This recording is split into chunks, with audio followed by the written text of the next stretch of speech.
Let's look at minor 7 chords and how to voice them. Here we have a C minor 7. I've got a C, an E flat, a G, and a B flat. Minor triad plus the interval of a minor 7 makes a minor 7 chord. We have this voicing, the root position. We also have the inversions here, here, and here. So root position. This position where I've got an E flat, a G, a B flat, and a C, still C minor 7. I have this position, G, B flat, C, E flat, still C minor 7. I have this position, B flat, C, E flat, G, still C minor 7. So as we saw in the major 7 chord, we can extract the 3rd and the 7th of the chord, the 3rd and the 7th, remove the 5th, and put the root down here. And now we have the essence of the chord. We have the root, we can hear what the chord is, what its name is. We know it's a minor, and we know it has a minor 7th on it. So this is a voicing, another way to voice a minor 7 chord.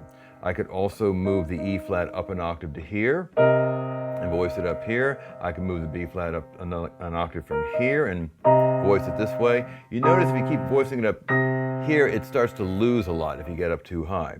So let's go back to this voicing with the root and the bass, minor 3rd, minor 7th, and let's move this down here, the 7th down here an octave. So here's the root, 3rd, 7th. I'm going to move the 7th down, this B flat down here, the 7th down an octave. Now I've got it down here.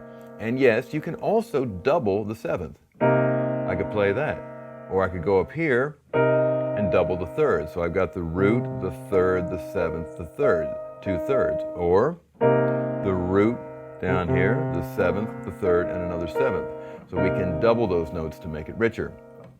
If we go down too low, it starts to sound a little something. And if we move this note down an octave lower in the bass, move the root down, we can get away with that. It sounds nice and low. It's got a lot of power to it down there.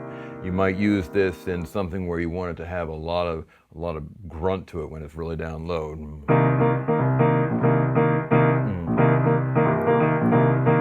Notice I'm not moving anything. I'm just playing the root, the 3rd, and the 7th, and I'm just setting up a rhythm.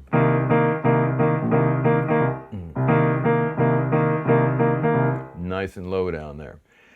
Let's add color tones to this. Here's our root, our 3rd, our 7th.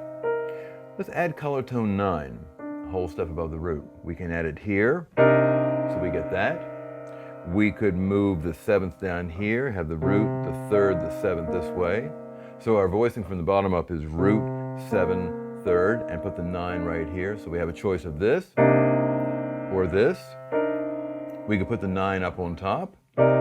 So we have root, 3, 7, 9. And each one of these, depending on what kind of music you're doing, would have a different application. If you're doing something where you want it to be nice and shimmery and have sort of this lighter feeling, you could have the 9 up on top. Something like that. If you wanted to have a little more juice to it, you could put the 9 of the chord right in here and have it be a little crunchier. Something a little funkier, a little bluesier, something in that genre. We could also put, on top of this 3rd and 7th, an 11, color tone 11. It's a whole step above the 3rd. So we would end up with a chord that sounds like that. We could voice it this way with the root, the 7th, the 3rd, the 11. We could voice it with the root, the 3rd, the 11, and the 7 here. And again, depending on what you're doing, you could, let me show you one more thing. You could also move this down an octave to here and have this kind of voicing, which is a pretty interesting voicing because it's arranged in fourths, which has a certain sound to it. But it's still the root, here's the color tone 11, this is the 7, and this is the 3rd. So if you were doing a jazz thing, or maybe, let's do it as a jazz thing.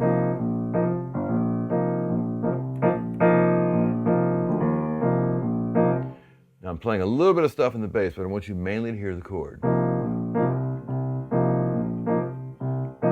That's a nice setup for a jazz thing. We could also play it here.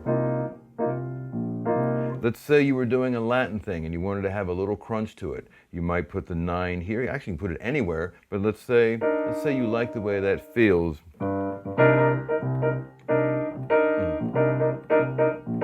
You could put it in there. So you can put these color tones any place you want to, inside or alongside that 3rd and 7th. You can have it open, you can have it crunchy, you can arrange these notes in a way that sound exactly the way you want it to sound. A lot of crunch, no crunch. Let me show you one more example. I'm going to put the 5th back in this chord. Here's C minor 7.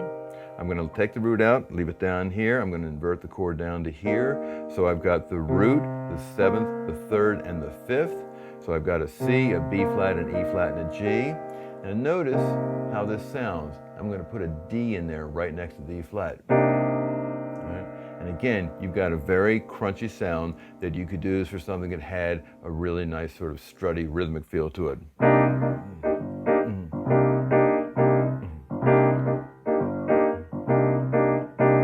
Now listen to what happens if I take the 3rd of the chord out and just leave in the 9. So we have no 3rd in the chord. You get this.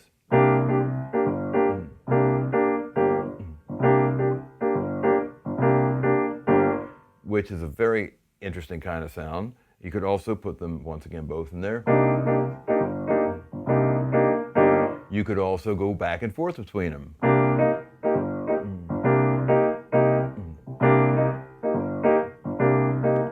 Now we have a little chord hook going, so let's go from the 9 up to the 3rd and then put the 11 in there.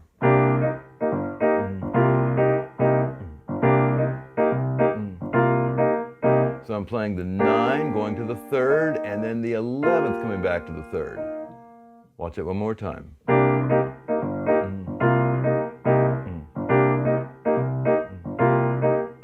So it's the D going to the E flat, the 9 going to the 3rd, and the F going to the E flat, the 11 coming down to the 3rd. So minor 7 chords, you can do a lot with them, just like you can with a major 7 chord or any 7th chord, in terms of the voicing, the way you lay the notes out under your fingers, and also the addition or the subtraction of color tones.